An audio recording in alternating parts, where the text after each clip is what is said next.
Assalamualaikum warahmatullahi wabarakatuh. Selamat malam. Baiklah, kami di sini uh, akan membahas tentang sar alkaloid quinolin, di mana kita langsung saja ke permasalahan yang pertama, yaitu permasalahan saya sendiri, Nur Halimah, dengan NIM 024, di mana permasalahan saya yaitu telah dijelaskan bahwa contoh dari alkaloid quinolin itu ada quinin, quinidin, sinkonidin, acrosinina, campotesin, dan juga viridasin, di mana quinin dan quinidin itu sama-sama digunakan untuk obat anti malaria. Di antara quinin dan quinidin, ini manakah yang lebih baik digunakan sebagai zat anti malaria? Nah, kepada teman-teman yang ingin mencoba menjawab permasalahan saya, disilahkan. Saya Nur Halimah, saya ingin mencoba menjawab. Ya, silakan Wisliana. Nah, jadi kan berdasarkan sumber yang saya baca, saya ketemui bahwa jika kalau untuk perbandingan keduanya itu, nah yang lebih baik itu ialah yang digunakan sebagai zat anti malaria ialah quinidin. Dikarenakan quinidin ini lebih aktif dibandingkan dengan quinin terhadap P, Vivax, dan P. Jadi begitu, saya kembalikan kepada Nur Halimah. Baik, terima kasih kepada Saudara Wis yang telah menjawab permasalahan saya, tapi di sini belum terlalu mengena ataupun saya belum puas dengan jawaban yang Saudara Wis berikan. Kepada teman-teman yang ingin mencoba menjawab kembali ataupun menambahkan dari pertanyaan jawaban dari Saudara Wis, disilahkan. Baiklah, saya Bella ingin menjawab pertanyaan, menambahkan jawaban dari Wisliana. Nah, seperti yang Wisliana katakan tadi, berdasarkan diketahui perbandingan keduanya itu lebih baik digunakan sebagai zat anti malaria adalah quinidin, karena quinidin ini lebih aktif dibandingkan quinin terhadap P. vivax dan P. falciparum. Nah, tetapi terhadap manusia yang sedang terinfeksi malaria, quinin yang lebih aktif itu bila digunakan sebagai pengontrol pada pembiakan malaria yang disebabkan oleh P. falciparum, P. vivax, dan P. malariae. Sehingga di antara quinin dan quinidin itu yang lebih baik digunakan untuk kekebalan tubuh manusia itu adalah quinin. Baiklah, terima kasih kepada saudari Wis dan saudara Bella yang telah menjawab permasalahan saya.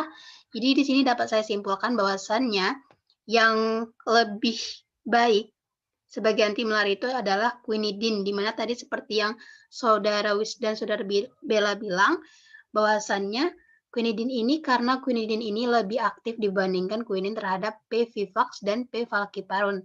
Tapi terhadap manusia yang sedang terinfeksi malaria itu quinin itu lebih aktif bila digunakan sebagai pengontrol pada pembiakan malaria yang disebabkan oleh P. falciparum dan P. vivax. Terima kasih. Kita lanjut saja ke permasalahan yang selanjutnya, yaitu permasalahan dari Saudara Wisliana. Kepada Saudara Wis, disilakan.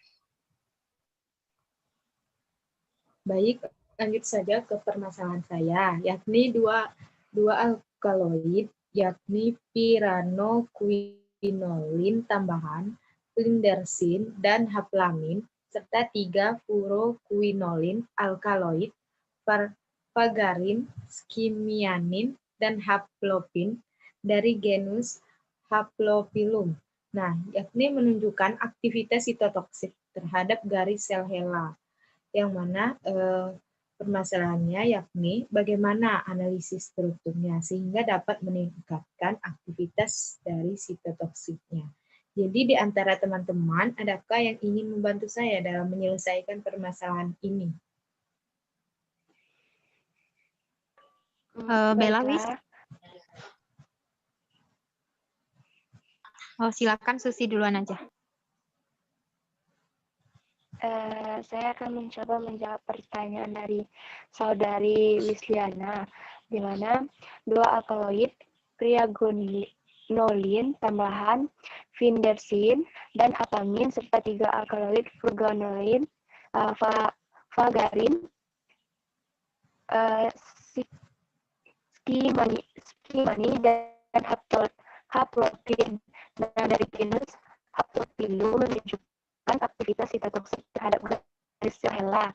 Nah, sedangkan hanya 32 yang aktif terhadap garis sel HCT. Nah, analisis struktur aktivitas hubungan SAR menunjukkan bahwa rantai samping alifatik di dua posisi kelompok piranol dari piranoquinolin alkaloid dapat meningkatkan aktivitas sitotoksik terhadap garis sel kanker manusia. Saya kembalikan ke Wisliana. Baik. Nah, terima kasih jawabannya Saudari Susilawati. Namun di sini jawaban Susilawati ini kurang mengena. Nah, apakah ada teman-teman yang ingin melengkapkan lagi, menjelaskan lagi, sehingga lebih mengena? Nah, jadi siapa di sini di antara teman-teman yang ingin menambahkan? Saya, Wis. Silakan, Risa. Baiklah, saya akan mencoba menambahkan jawaban dari Saudari Susi di sini. 2 alkaloid piranoquinolin tambahan, findersin dan H-plamin, serta 3 alkaloid furoquinolin, vagarin, kimianin, dan haplopin dari genus Haplophyllum menunjukkan aktivitas sitotoksik terhadap garis sel HeLa. Nah, sedangkan hanya 32 yang aktif terhadap garis sel HCT. Nah, di mana analisis struktur aktivitas hubungannya itu menunjukkan bahwa rantai samping alifatik di posisi 2 itu kelompok piranon dan piranoquinolin alkaloid itu dapat meningkatkan aktivitas sitotoksik terhadap garis sel kanker manusia. Namun, Colgin atau obat positif jauh lebih kuat dengan nilainya itu 50. Nah, itu dapat melawan HeLa dan HCT. Nah, 116 baris selnya itu masing-masing 97 seperti yang ditunjukkan pada alkaloid furoquinolin itu yang diturunkan secara biogenetis dari 2 tersubstitusi oksigen 4 quinolin setelah terprenilasi pada C3. Nah, dapat menunjukkan aktivitas sitotoksik. Nah, pada tahun 1999 beberapa alkaloid furoquinolin itu termasuk vagarin, kimianin, efolirin, kokusagin, dan makulosidin bersama dengan 2,3 metilendioksi 4,7 dimetoksiquinolin diisolasi dari kulit akar Acronesia laurofilia. Sekian dari jawaban saya kembalikan kepada Wisliana. Baik, terima kasih jawabannya Saudari Risa dan Susilawati. Jadi di sini dapat saya simpulkan bahwa dari 2 alkaloid piranoquinolin tambahan, flindersin dan haplamin, serta 3 alkaloid furoquinolin, vagarin, skimianin, dan haplopin ini menunjukkan aktivitas sitotoksik terhadap garis sel HeLa. Nah, sedangkan untuk hanya 32 yang aktif terhadap garis sel HTC. Nah, analisis struktur aktivitas hubungan SAR-nya itu menunjukkan bahwa rantai samping alifatik di posisi 2 kelompok pirano dari piranoquinolin alkaloid ini dapat meningkatkan aktivitas sitotoksik terhadap garis sel kanker manusia. Ya, jadi begitu. Saya kembalikan kepada moderator. Baik, terima kasih kepada Saudara Wis yang telah membahas permasalahannya. Kita lanjut ke permasalahan yang selanjutnya, yaitu permasalahan dari Saudara Risa. Kepada Saudara Risa, disilakan. Baiklah, lanjut kepada permasalahan saya. Di mana quinolin memiliki aktivitas biologi yang dapat dimanfaatkan sebagai anti malaria. Nah, turunan 8 amino quinolin juga dapat mencegah penyebaran malaria. Nah, bagaimanakah cara kerja 8 amino quinolin ini untuk dapat mencegah penyebaran malaria? Nah, dari teman-teman, adakah yang ingin mencoba menjawab permasalahan dari saya? Saya persilahkan. Saya ingin mencoba menjawab permasalahan dari Saudara Risa. Silakan, Alima. Baiklah, jadi kalau menurut saya, anti malaria turunan 8 amino quinolin juga mempunyai sistem cincin quinolin datar yang dapat menyebabkan senyawa tersebut berinteraksi dengan ADN. Nah, contohnya itu senyawa turunan 8 paramaquin dan pentaquin, di mana cara kerjanya yaitu di mana primaquin ini mengganggu transport elektron sehingga menyebabkan yang namanya perusakan oksidatif pada sistem enzim mitokondrial, di mana proses ini itu akan mengakibatkan mitokondria itu mitokondria plasmodia itu menggembung dan mengalami yang namanya vakuolisasi. Mungkin hanya itu yang dapat saya jawab. Saya kembalikan kepada Saudara Risa. Baik, terima kasih kepada Saudari Nurhalimah. Namun di sini jawaban dari Saudari Nurhalimah belum mengena kepada permasalahan saya. Nah, dari teman-teman adakah yang ingin mencoba menjawab lagi? Saya persilahkan. Baik, Risa, saya akan mencoba menambahkan jawaban dari Saudari Nurhalimah. Nah, dalam hal ini mitokondria penderita tidak terganggu. Nah, primaquin juga menyerang bentuk seksual plasmodia dan membuat bentuk seksual ini tidak mengalami pematangan. Nah, primaquin dapat diubah menjadi elektrofil yang bekerja sebagai mediator oksidasi reduksi. Nah, hal ini menyebabkan perusakan oksidatif pada elektron kaya asam nukleat dalam gametosit. Nah, dengan demikian, primaquin dapat digunakan untuk mencegah penyebaran malaria. Nah, primaquin ini adalah turunan 8 amonioquilin yang masih digunakan untuk pengobatan malaria. Saya kembalikan ke Risa.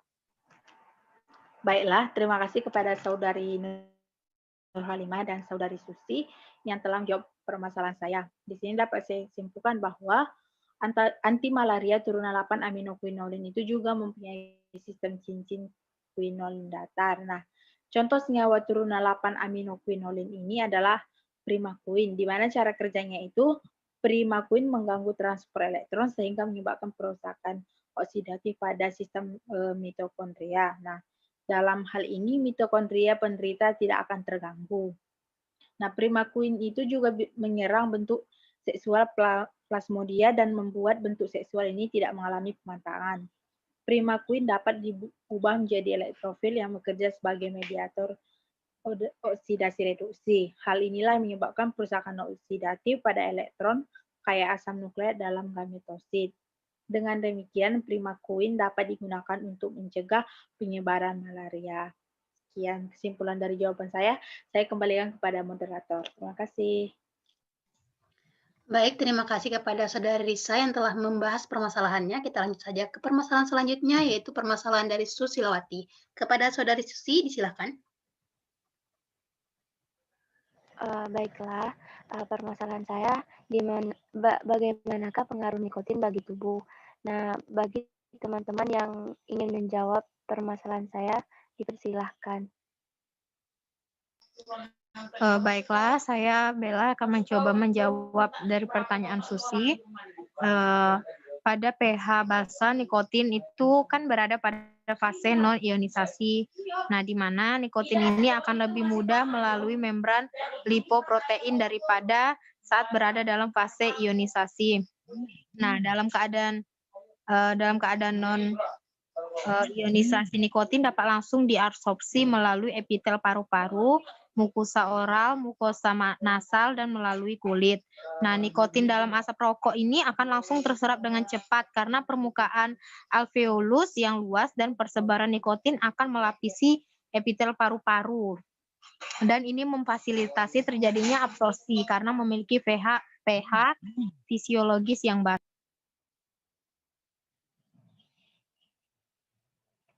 Baiklah, apakah ada teman-teman yang ingin menambahkan jawaban dari Saudari Bella? Saya ingin mencoba menambahkan, Saudara Susi. Jadi menurut saya, rokok itu memang mengandung banyak zat yang berdampak buruk bagi tubuh. Namun para peneliti Dan pemerintah itu telah sepakat bahwa nikotin itu merupakan penyebab ketergantungan terhadap rokok. Nah, ketergantungan ini didefinisikan pula sebagai dorongan penggunaan obat walaupun pengguna itu sudah mengetahui efek buruk dari obat yang dipakai. Nah, jadi nikotin ini mempengaruhi namanya sistem saraf tepi dan juga sistem saraf pusat, serta telah dinyatakan bahwa dapat meningkatkan denyut jantung dan tekanan darah saat terjadi namanya kontraksi pembuluh darah koroner dan juga kutan. Nah, nikotin ini bekerja pada suatu area di otak yang bernama area tegmental ventral atau VTA untuk mengaktifasi sistem dopamin mesolimbik. Mungkin hanya itu yang dapat saya tambahkan. Saya kembalikan kepada Saudara Susi.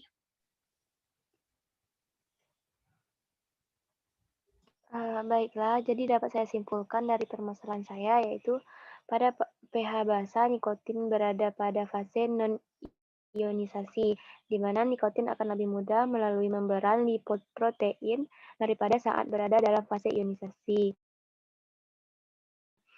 Dan nikotin mempengaruhi sistem saraf tepi dan sistem saraf pusat, serta telah dinyatakan bahwa dapat meningkatkan denyut jantung dan tekanan darah saat terjadi kontraksi pembuluh darah koroner dan kutan. Nah, sekian saya kembalikan ke moderator. Baiklah, terima kasih kepada Saudara Susi yang telah membahas permasalahannya. Kita lanjut ke permasalahan yang terakhir, yaitu permasalahan dari Saudari Bella Veronica. Kepada Saudari Bella, disilahkan.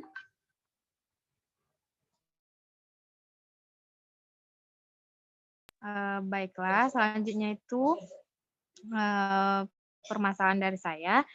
Quinolin ini kan dapat memperlihatkan aktivitas anti kanker dan bagaimana prosesnya. Proses dari si quinolin ini aktivitasnya sebagai anti kanker. Apakah ada teman-teman yang ingin menjawabnya? Risa Bel. Silakan Risa. Baiklah, saya akan mencoba menjawab permasalahan dari Saudari Bella, di mana penentuan uji aktivitas anti kanker senyawa 1,2 terhadap sel kanker murin leukemia P388 itu bisa menggunakan metode MTT. Nah, sekian jawaban dari saya kembalikan kepada Saudari Bella. Baiklah, tapi jawaban dari Risa belum tepat. Apakah ada teman-teman yang ingin menambahkan lagi jawaban dari Risa? Saya Bella. Ya, jadi saya akan mencoba menambahkan. Ya, benar tadi dikatakan bahwa untuk penentuan uji aktivitasnya itu bisa menggunakan suatu metode, yaitu metode MTT. Nah, untuk jumlah sel yang terinhibisi oleh masing-masing senyawa 1 dan 2 itu diukur serapannya dengan menggunakan microplate reader pada alfa 540 nanometer setelah diinkubasi selama 24 jam dalam inkubator karbon dioksida pada suhu 37 derajat Celcius. Nah, untuk uji aktivitas anti kankernya, untuk senyawa 1 dan senyawa 2 itu terhadap sel murin leukemia itu, P388-nya itu memperlihatkan nilai konsentrasi daya hambat IC50 adalah sebesar 21,06, kurang lebih 0,85 dan 4,86 plus minus 0,30 mikrogram per mili. Nah, untuk senyawa 2 itu dikategorikan mempunyai keaktifan moderat, sedangkan untuk 1 tidak aktif. Nah, untuk senyawa 2 ini mengalami yang namanya demetilasi dan meningkatkan aktivitas anti kanker. Nah, jadi saya kembalikan kepada Saudari Bella. Baik, terima kasih kepada teman-teman yang sudah menjawab permasalahan dari saya. Berarti dapat disimpulkan bahwa penentuan uji aktivitas anti kanker ini terbagi menjadi 2, senyawa 1 dan 2. Nah, itu bisa menggunakan metode MTT. jumlah sel yang terinhibisi oleh masing-masing senyawa 1 dan 2 itu diukur serapannya dengan menggunakan microplate reader pada panjang gelombang 540 nanometer setelah diinkubasi terlebih dahulu selama 24 jam, kemudian pada suhu 37 derajat Celcius. Dan senyawa 2 itu dikategorikan memiliki keaktifan moderat, sedangkan senyawa 1 itu tidak aktif. Lalu selanjutnya senyawa 2 itu mengalami demitelasi dan meningkatkan aktivitas anti kanker tadi. Saya serahkan ke moderator. Baiklah, jadi itulah permasalahan-permasalahan dari kami-kami semua yang membahas tentang SAR alkaloid quinolin. Jadi saya di sini sebagai moderator, mohon maaf apabila ada kesalahan kata-kata, saya mohon maaf yang sebesar-besarnya. Saya akhiri, wassalamualaikum warahmatullahi wabarakatuh, selamat malam. Assalamualaikum warahmatullahi Malam. wabarakatuh.